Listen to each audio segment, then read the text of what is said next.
So my homework was to find 3 properties that I was interested in. Which one do you want to start with? Are we going to go there today? I think we should go there today. I'm excited and I'm nervous.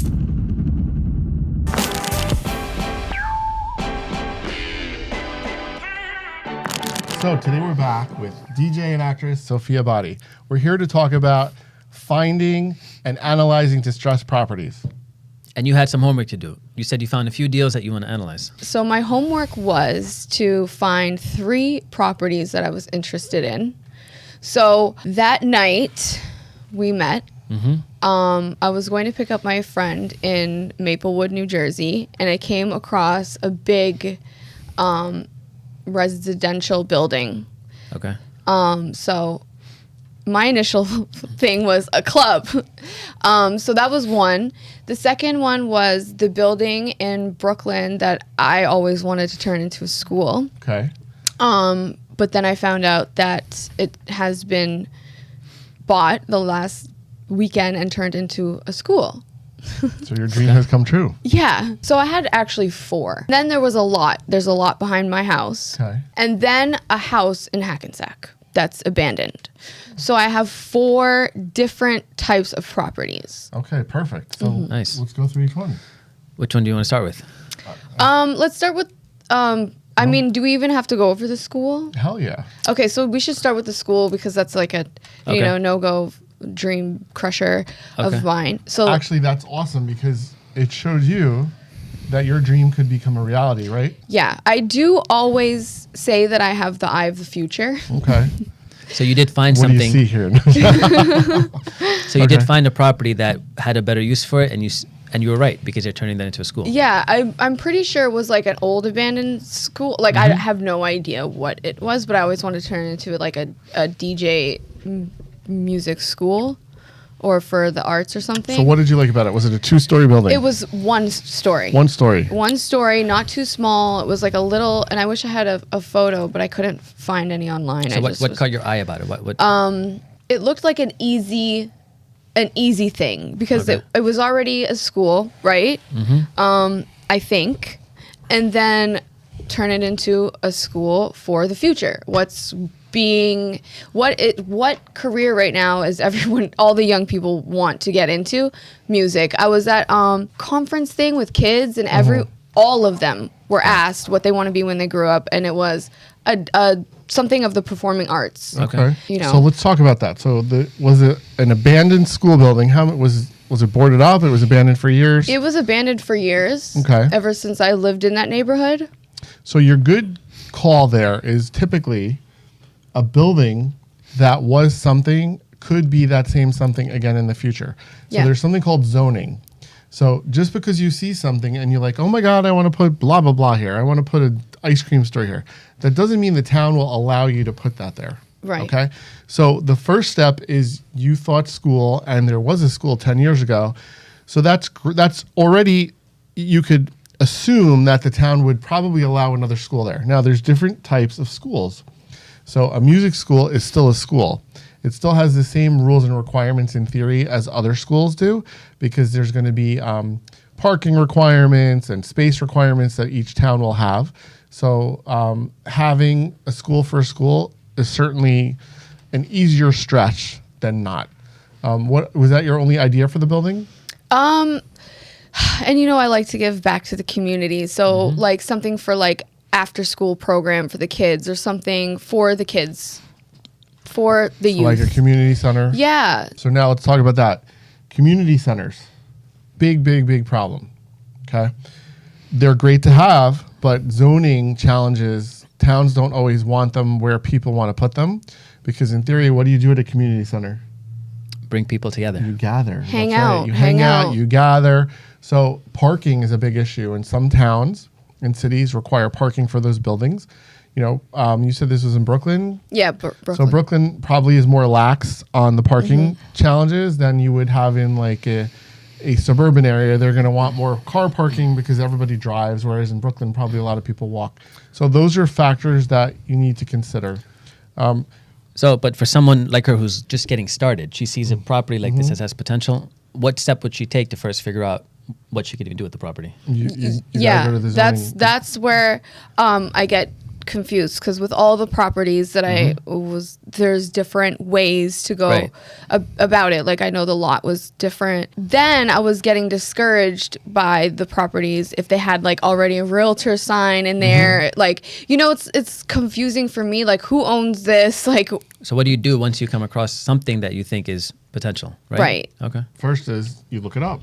So this is a school. So what's the first Look step? Was at there the a ownership. sign, for sale sign of any type in front? yeah, There was. Yeah, so you could call the real estate broker that's on the sign, or I if think it's a so. for I sale don't by really owner, remember. Okay. you could call that.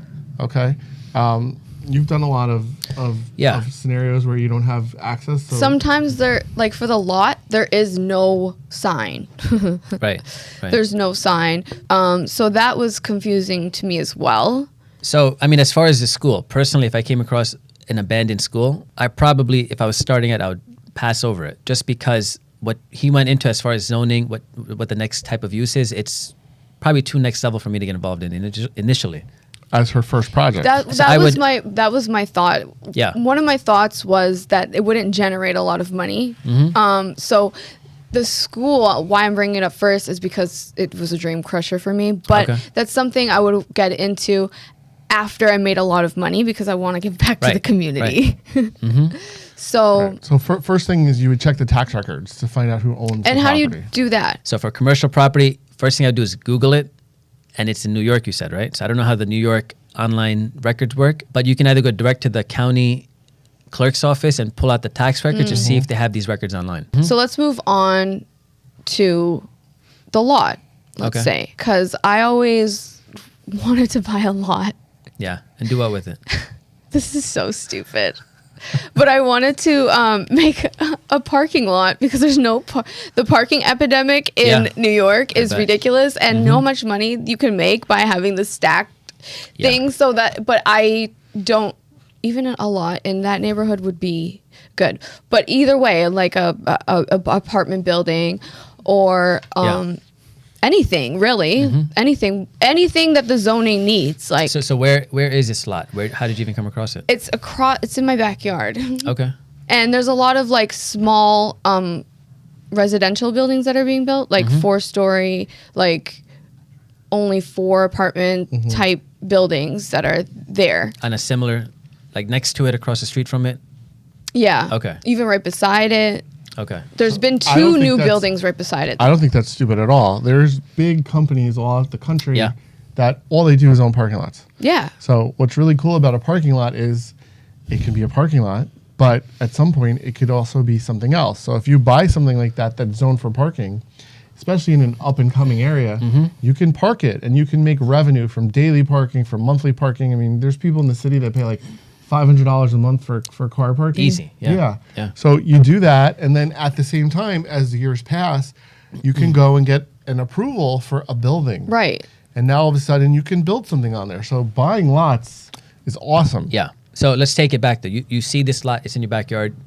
Similar sized lots have 4 units, have different types of buildings on it. So More what do you than do? 4, or Okay. I would like I would like a 4, but All right. I kind of think, So it has potential in it because you could develop something big compared to what you see around, yeah. right? So what's the first thing she should do? Yeah, like there's no figure out. sign on it. Yeah. And then when I was trying to find it online, even the school online, I was coming across Zillow, and then I didn't know what Zillow was. Like, are these already like owned stuff from Yeah. people like you already, like, or are they privately owned? Like, I was a little, and then I would get Missouri, Alabama was coming up, and I was a little like Yeah. overwhelmed. Yeah. Well, let's talk about Zillow. Tell me what Zillow is. So Zillow is an online listing service primarily for residential homes, but it's where people go to find homes. So it's a real informative database. Can you find abandoned homes on Zillow? You can look up the street address and get the basic information, but it won't give you everything that you need. It won't give you the owner's contact info, name, address, all that stuff. Address it'll give you, it won't give you the name. Zillow is basically a website with public information on it that is fed usually by multiple listing services throughout the country. Multiple listing services is what real estate agents use to type information and put their properties in when they're putting something on the market or listing it. So it's a great resource to start. You can Yeah. see if it's on there. It could tell you when the property was sold. It could tell you if it's available. None of the things I was looking for were on there. Okay. So a lot. The thing is, when you're looking for opportunities within these properties, right? So if it's a lot that's in your backyard, doesn't necessarily mean that the person wants to sell it or there's an opportunity. But what's the first step you think she should take to see what she could do with it? Go check the zoning out for the area. So I would stop. Before I even do that. Before that, I would just figure out who the owner is. Right, because and there's try to no contact sign them. or anything. Yeah, I thought we did that already. But yes, that's the first step. And then I would stop there, really, because it doesn't matter what I could do with the property if the person is not interested in selling it to me, right? So I would disagree with you. Okay. I don't always want to tell people that I'm interested in buying until I figure out what I'm doing with something. So I would try to figure out, especially if you have an idea, try to figure out if your idea could work there. Okay. Plus, it's a good exercise. Look up the zoning either online, talk to the local zoning officials. Don't necessarily, don't necessarily tell people your exact scenario because people steal ideas all the time. Exactly. Yeah. So give a generic scenario, try to find out what the zoning allows. If all of that works, then you can reach out to the owner and then you ask them if they're willing to sell. But also don't necessarily share your ideas with the owner yet. What about wholesaling? Like if I have an idea for a property, but I don't really know. I just know that it looks like a good property. Yeah. And I don't know what to do with it. So I'm going to... That's a great point. So, I'm going to kind of... So what is wholesaling? Right? So wholesaling is exactly what you just mentioned. So if you come across a lot, let's say the person is asking $1 million for it. Do you really want to tie up $1 million into an investment and then figure out what you're going to do with it and put in more money? It's a long process. But let's say you agree on a good price and it's a deal and you don't want to do you don't want to take it to the finish line. You could bring it to someone like Eric and say, hey, Eric, I have this lot. You could build a 10 unit there. I got to have it at a great price. Would you be willing to pay me X amount for it? So for example, if you get it for $500,000 and you ask Eric, will you pay $550,000 for it? Eric's like, yeah, that's a great deal. Right. Makes sense for me. So now you just created a $50,000 spread on a property. There's technical ways of putting all this into contract, but you just found a deal and you're wholesaling it to Eric and collecting your finder's fee. Without any money. Yeah. And But then you you step did- away. And without a necessarily concrete idea of what the property Well, can be no, used I mean, I'm going to double check whatever you bring me, Yeah. but in theory, you're going to find a property. You're going to find out who the owner is. You're going to find out if the town allows what we're talking about, Okay. which in theory, you're going to know what I'm interested in. So you're going Yes. to say, hey, Eric, I have this Okay. property that I can build 10 houses on because you know that's what I do, right? And then you're going to already know if the seller's interested in selling. And then the correct way would be for wholesaling is you would have a contract of some sort, and then you would flip the contract to me. Yeah. So you would have to give him the full pitch, right? This is what I have. This is what you could do with it. This is where the money's made. I'm not interested in taking this to the finish line, but I'm willing to sell it to you at a price that you could work it. And people do Okay, that every so- day. Okay, so that leads into my next thing was the abandoned house. Okay. There's no sign on it. Was there a sign on it? The one in Hackensack? Hackensack or Maplewood? Hackensack. Yeah, there was no sign on it. No. No. Yeah. No Okay, sign. so there's no sign on the house. So first thing you do, So first thing you do is go to Zillow. Okay, so that's the first thing that you do is go to You're Zillow. already there. You already have your phone on you, right? So Yeah. you're typing in the property address. Okay. You're looking up the property. Yeah. And if it's not on Zillow, So why don't we do it right now? Okay. We have a There laptop you right go. here. Great So idea. let's use it. What was the address to that property? Hold on. I have it. Do you? I All right, do look because it up. I'm Let's always see it. prepared because I'm a developer. All right, so you just drove by, you saw this property that might be a potential because it needs some renovations, right? So they call that driving for dollars. You can go around an area you're familiar with, and if you see a house that needs some work, ask yourself, is this person in a distressed situation? At the minimum, you know if you fix up the house and resell it, there's some value to be made, right? So this house, just based on the photos, you can tell it needs some updating. yes. So telltale signs. Yeah. Peeling paint, The, dying grass. roof. The flashing is peeling. It's come off. So I would look at this house the same way. It's on a block with nice homes. This house is not renovated, so maybe there's some potential to make money here. What's That's all. flashing? Sorry. It's just good a piece of question. the roof. Okay, so roof in layman's terms. Say roofing, yeah. Roof. Okay, Yeah, it's that side piece that you see missing over here. right. It's like a piece of metal or something that keeps water out of Okay. an area. In Yeah. theory. Okay. And it's missing. All right. So what I would do is I would, just like we did, type up the address. It's like having one glove on and one glove off. Okay. So Zillow gives you basic information, right? It's not for sale. At least I know that it's not on Zillow. So what I would do next is see if it's been listed recently. Good point. Let's move this so you can see it. So not for sale, meaning it's not on the market in an MLS system. That doesn't mean that the owner won't sell it. Right. So And that doesn't mean that a bank doesn't own it and is Right. trying to sell it privately. Yeah. So Right. you know nothing about the ownership or the status of this. We're just getting information, right? So it's in a neighborhood of about $400,000 priced homes. Okay. That's not an accurate price, but at least we have a ballpark of what we're dealing with, right? right. So what I would do is just see if it's got a history of being for sale recently. And Zillow offers that much. So let's scroll down. 1,336 square foot, single family home. It's important information. Now price history. Right. Unavailable. Price history is unavailable. Taxes are about $7,500, right? So now this tells me that it hasn't been listed with the real estate agent recently, because if a real estate agent listed it, we would have some history here. There should So be. what does that mean? Good question. Now, So you could call the tax assessor and ask them what the last sale price Right. was. So that's the next step. What is going to the clerk? The clerk, right? well, what I would City do, Bureau? remember Zillow, this is all free online information. Mm-hmm. If you have your real estate license, I would just pull up the tax records right on there. But what if you don't have the real estate license? You can still, let me see which website I could use to get the tax records. There is one. It's going to take some more digging. But instead of going into the tax records right now, I would go and look up the tax records, right? I'd find out who the owner is and just get some information on any recent sales that are not on Zillow.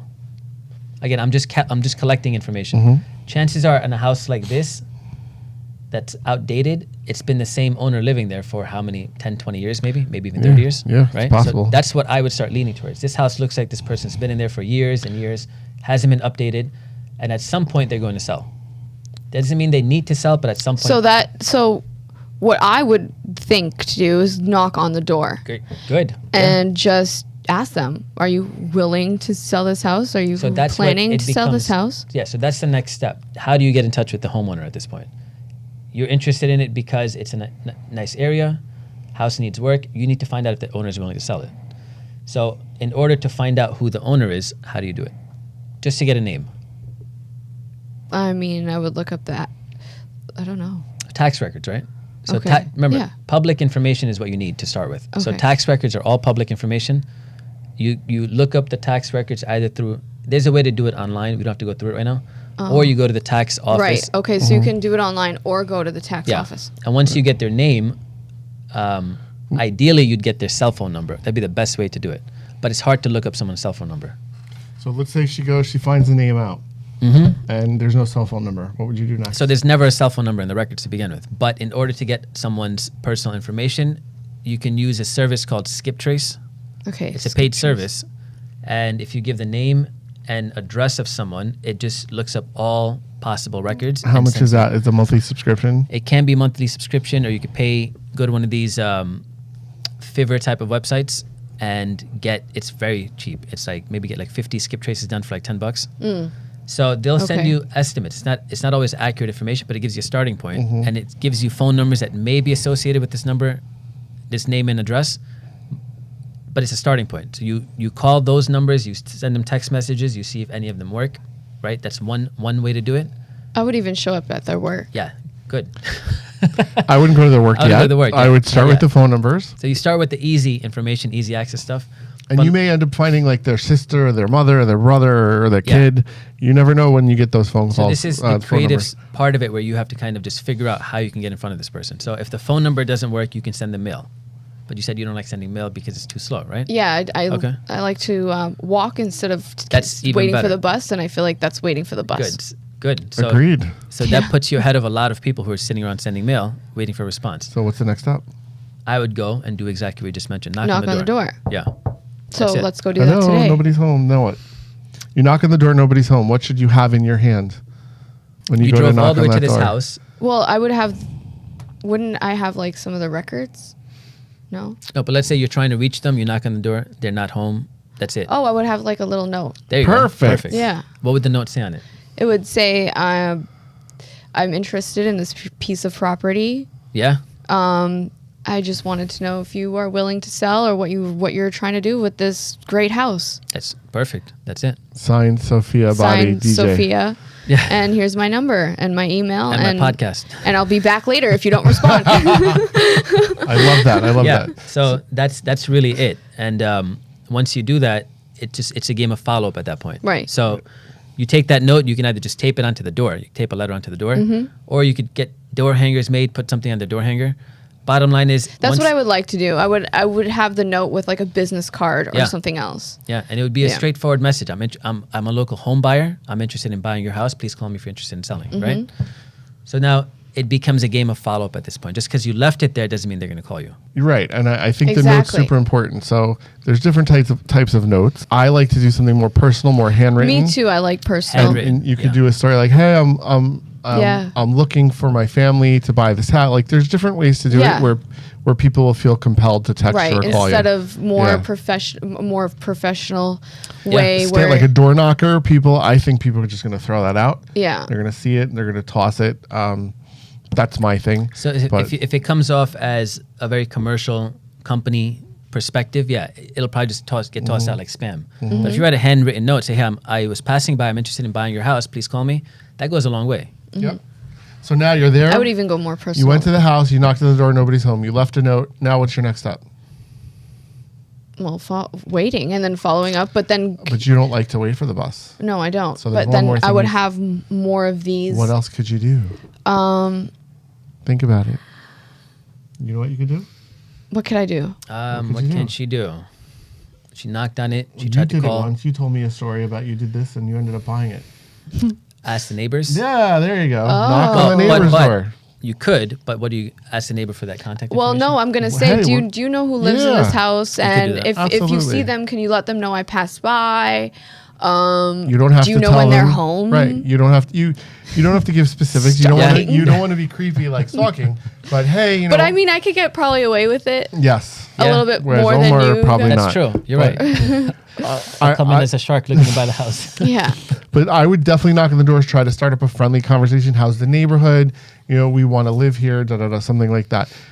You know, some people would say you're tipping your hand, but remember, the neighbors live there. They know what's going on with the property, probably more than a lot of people do. So by going and trying to befriend them, Like, Could do you be know a if good anyone thing. lives here full time? Yeah. Like, what's the backstory here? yeah. Or Yeah, you just know, getting information that can help you. You Yeah. might find somebody who likes to talk. Yeah. And then Yeah. they just tell you it's a divorce, or you know, Right. the woman died. She was so nice. I used to have breakfast with her for the last 20 years. Oh, you're so pretty. Would you live here?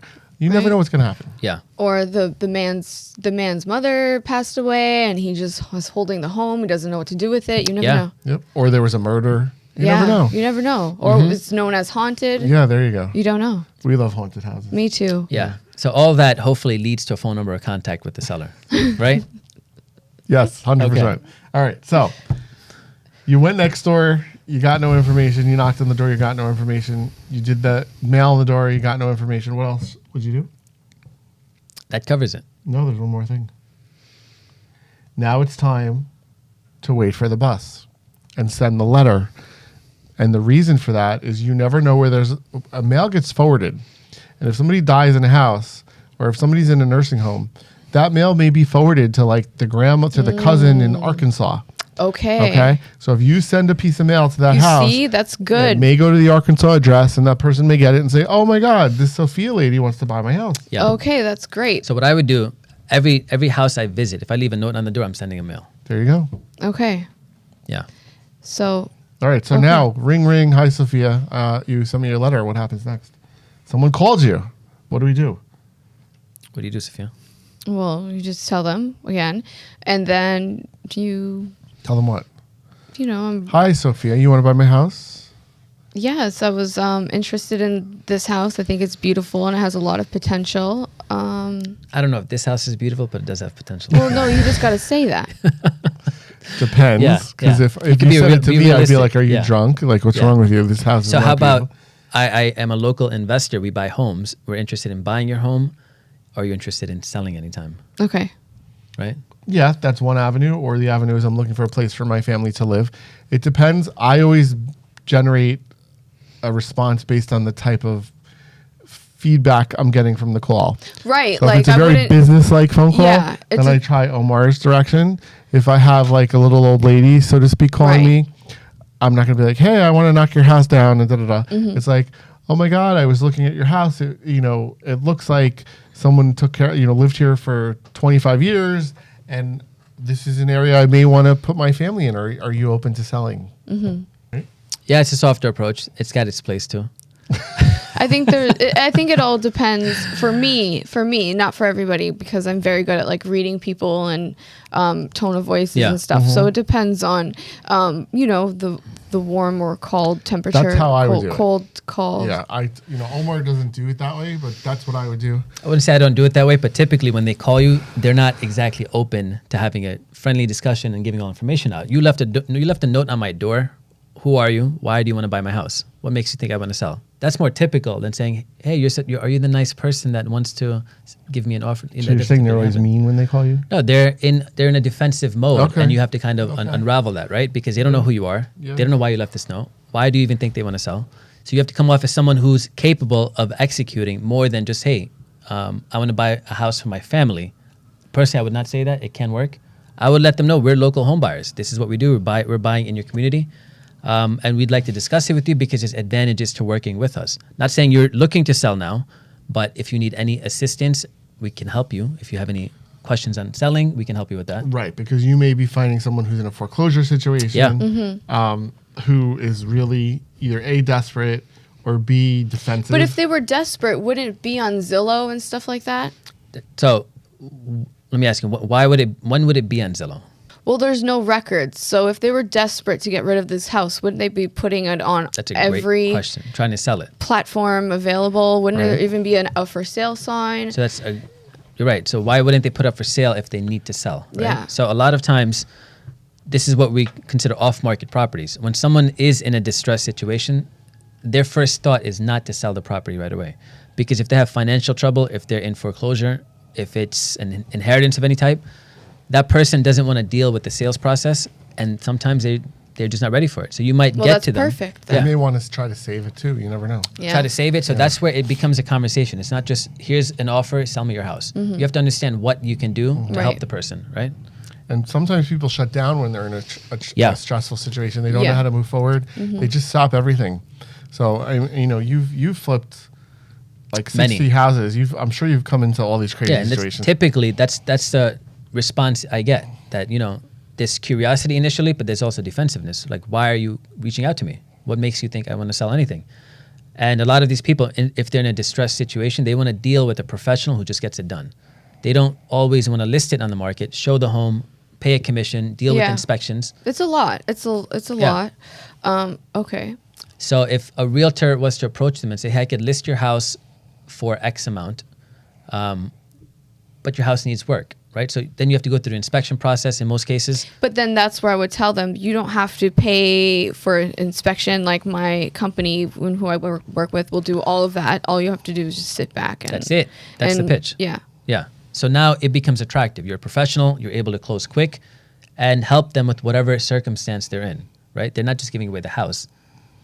They have something that you're trying to resolve for them.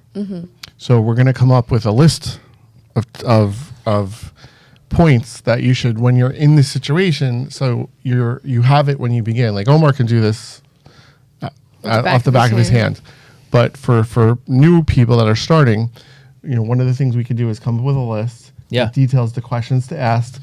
And then, if this person says this, then you go in this direction. Right. If it says that, go in that direction. And that's a good cheat sheet. So when people are nervous, they stumble. Forget, They don't know yes. what to say. They forget Yeah. to ask questions. Yeah. And you have support, so you're not out there by yourself, right? So you can just go out and solicit whoever you want, but then when the conversation gets into placing an offer, whatever questions you have. Okay, now, so the person calls you, you talk to them, they agree to meet, right? That's the first thing you want to get some information from them and then schedule a time and place to meet them. You want to right. get in the house. Because what they'll ask you is, what makes you think, assuming this, let's just give an example. So if they say, what makes you think I want to sell my house? How much are you even looking to offer? You don't know anything about my house. So you're right, I don't know anything, but I'm trying to find out information. And if this is something you're interested in, I think we should set up a time to meet, right? Because you can't, if you throw a number out on the phone. Yes, no. So what No, you don't. You got to see the property. You got to see it physically first before you. So yes and no. Some people know an area and they can just throw a number out. But what I would prefer. Well, with the house, I feel like it's.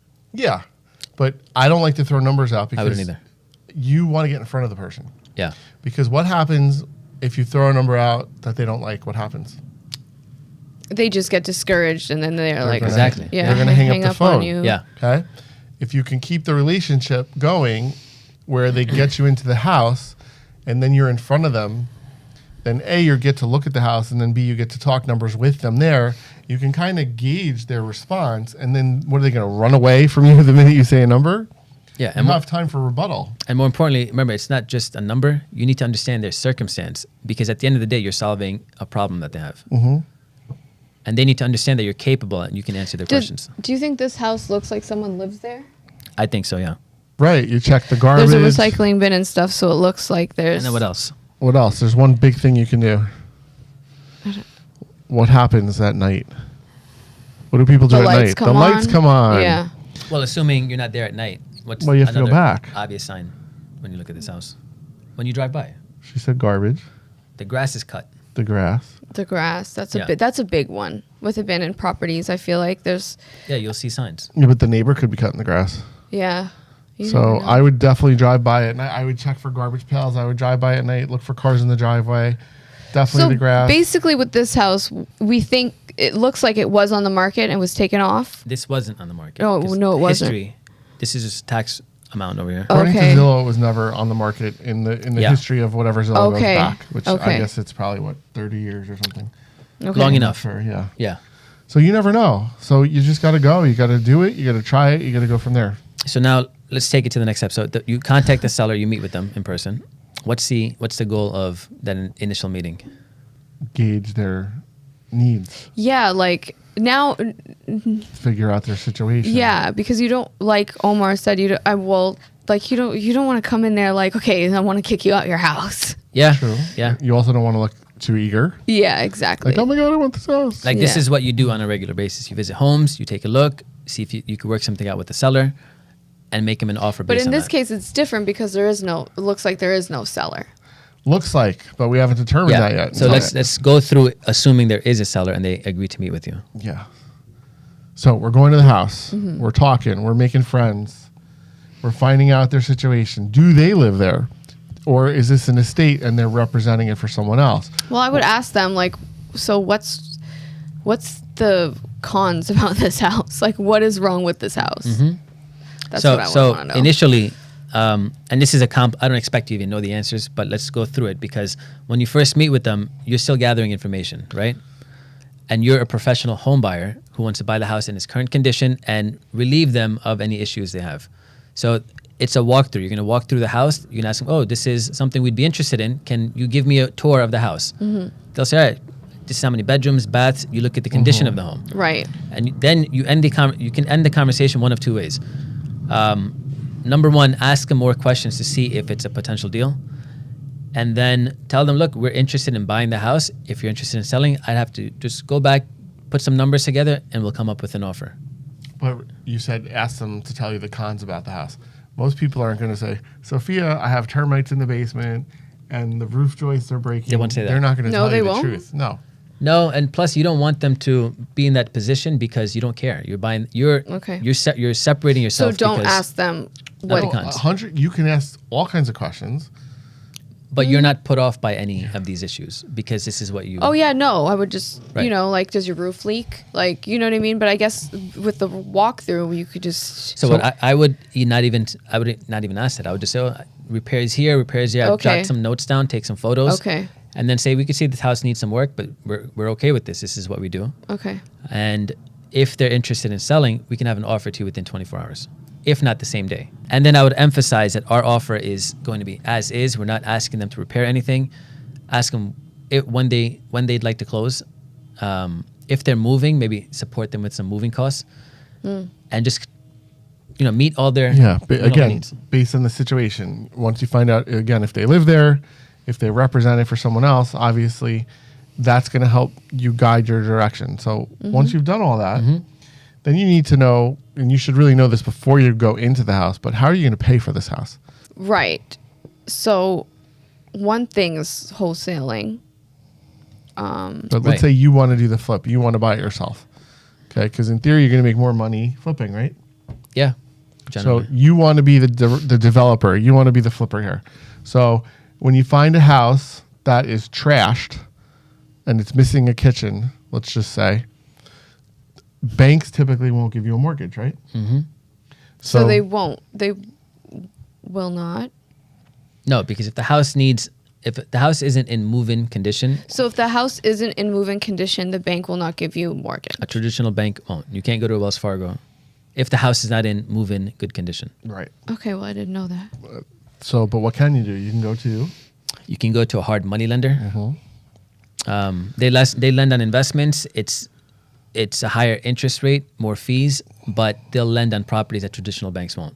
So before you even get to a hard money lender, you need to know the numbers on this deal. And that's when, as a beginner, you have to work with someone who knows how to get values and determine what price. That is my next question. Like, I'm sorry to cut you off. go So, do you think that it would be beneficial if, say, I went to the house with someone from the team? Yeah, Like, for sure. 100%. So Right. for instance, once you get an appointment like this, one of us will go with you. Right. Okay. You could even bring, if you knew in advance that the house had major issues, we could bring a contractor with us. Right.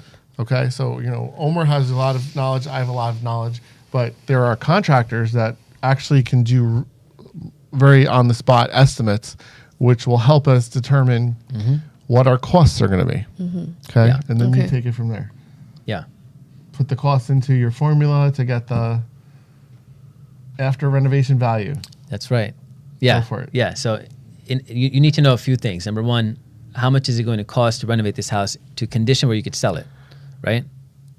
What price should you pay for it and what are you going to sell it for?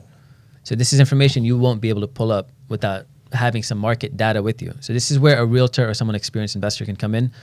And typically what I'd want to know is if I was going into this appointment, what's the house going to resell for? If I could get 400 for it, then I'd work backwards from there. How much am I going to put into the house?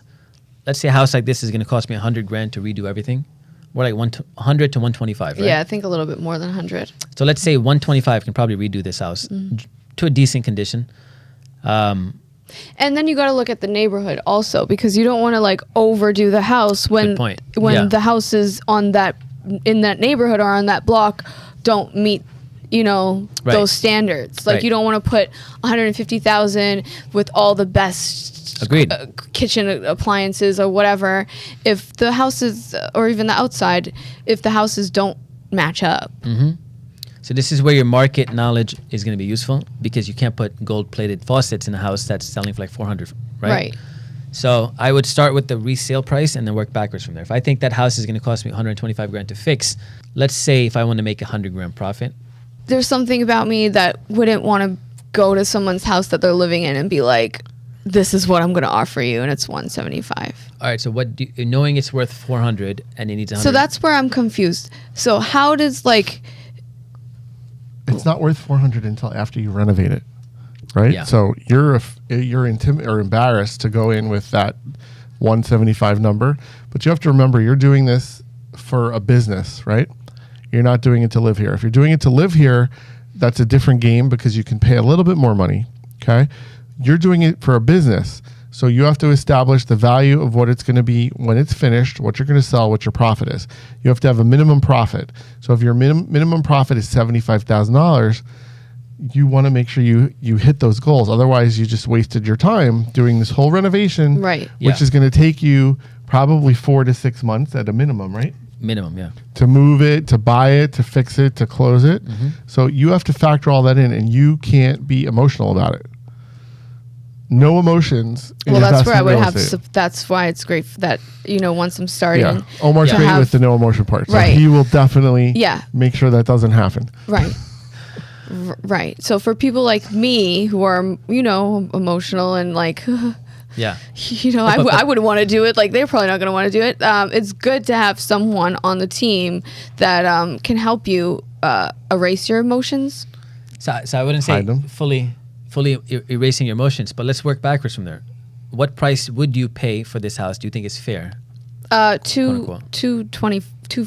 The highest is 250. All right, so if you pay 250 for this, what's the renovation cost on this house? 125. So 250 plus 125. That's 375. Then you're only making. You're not making anything. Yeah, because of taxes and all of that. Costs, so you can't Probably, do it. So right? yeah, it doesn't make sense. So they need to have some understanding that you're coming in to, number one, tie up money, take risks, do the work, update the house.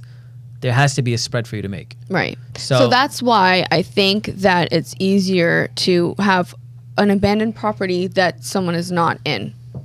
That's what it comes down to for me. Well, if someone's not in it, someone still owns it. Because you're embarrassed. Not I mean, don't wanna I hurt think that somebody's was the feelings. wrong word, but it's like I don't want to, offend anybody. Like You can just go in and say, look, this is the numbers.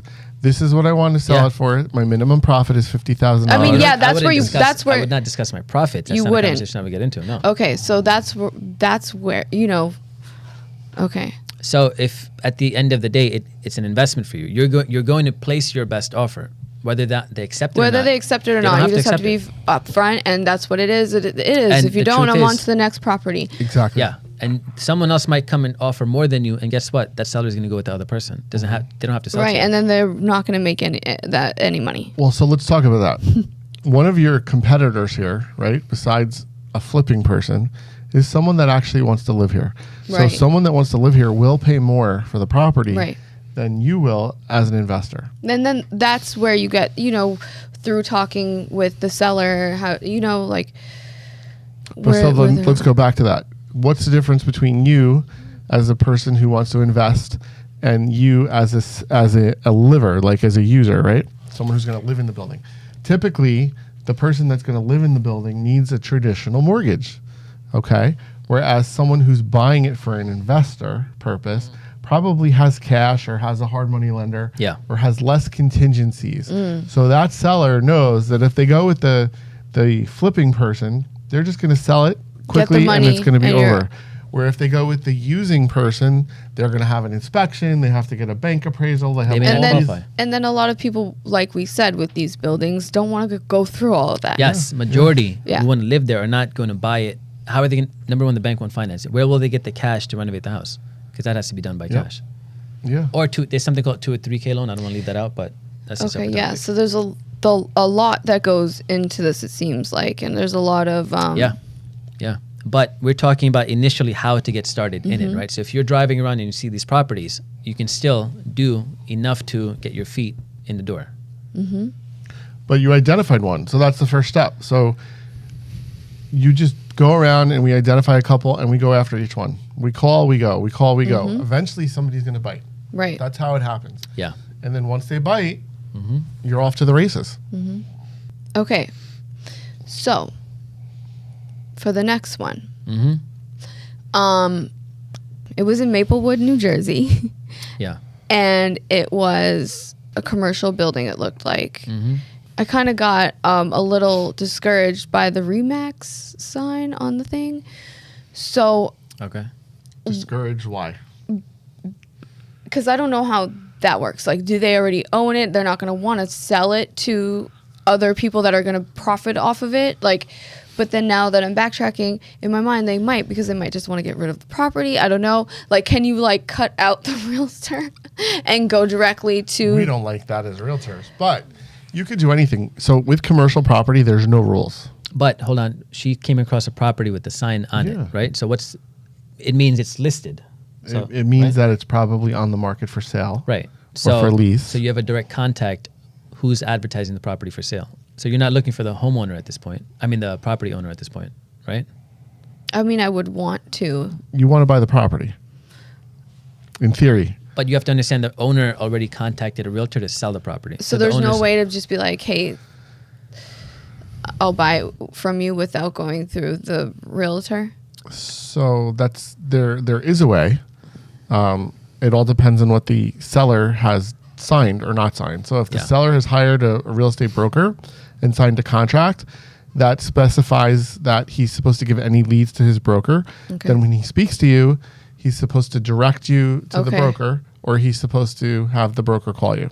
Now, a lot of times signs are up on buildings because people forgot to take them down, and there's really no agreement anywhere. So I would always call the sign, but if you're not getting a response from the person on the sign, look up the tax records and try to find the owner and call directly. Yeah. But the reason why we went through the whole process with this house that's not listed is because typically the off-market deals are where the opportunities will be. Right. Once a property gets listed, keep in mind the owner had the conversation with the property. That's why I kind of got discouraged, because so it's not in an off-market distressed sale at that point.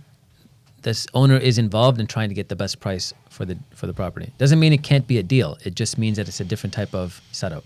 Okay. Yeah, and the way that the residential properties work are different than the way that the commercial properties work. So commercial properties, people put signs up and they don't necessarily put them on any computer service. There could just be a sign for sale. That could also happen with residential, but it's more common for it to be in some kind of scenario. Okay. So if you want something, just call, just knock, just keep going. There's been plenty of times where someone told me something wasn't for sale, and I just kept going at it. And so, it as was. someone that's just getting their feet wet and starting out, out of all of the things that I've brought to the table, which was the lot, the school, let's say, the other thing in Maplewood, and the home, what do you think is the best thing to start with? Should we say it on 3? 1, 2, 3. The house. home. There you go. Yeah. Okay. Yep. We got it. That's So it. Let's do it. Okay. So That's make where it we're happen. going to start. Yes. So, my homework was to look for properties. Yeah. Did that. Mm-hmm. Now I know why the house is the best way to go, and that's what we're going to start off with. Good. Perfect. Yeah. Good job, Sophia. And remember, you don't need to know the full process. You just want to get your foot in the door, confirm it's a deal, and then we'll help you with the... Right, and practice makes perfect. Yeah. People don't get the first house that they go after. Right, No, because they I would have to, it's like role playing a little bit. You have to kind of understand the role. The more that you understand the role, the more easy the script will be. So, meaning, I'm an actress, so You knowing can act like you want to buy the home. right, but knowing the script, the lines, You're you right. know what I mean? And the more you go to these houses, the more you'll get the knowledge, the better terminology, the way you say things. So the next steps is what we need to figure out. Yeah. And we're going to go over the next steps with you. We're actually going to make this happen. We're going to go after this specific house. Okay, We're so gonna- are we're we going to gonna go do it. there today? I think we should go there today. We could definitely do that. Yeah. Right after the show. Yeah, why not? Let's do it. I'm excited and I'm nervous. Here we are. Oh, we are There's here. a car in the driveway. Oh, Means my somebody's home. goodness. The neighbor of this house? Yeah? Do you know if anyone lives here?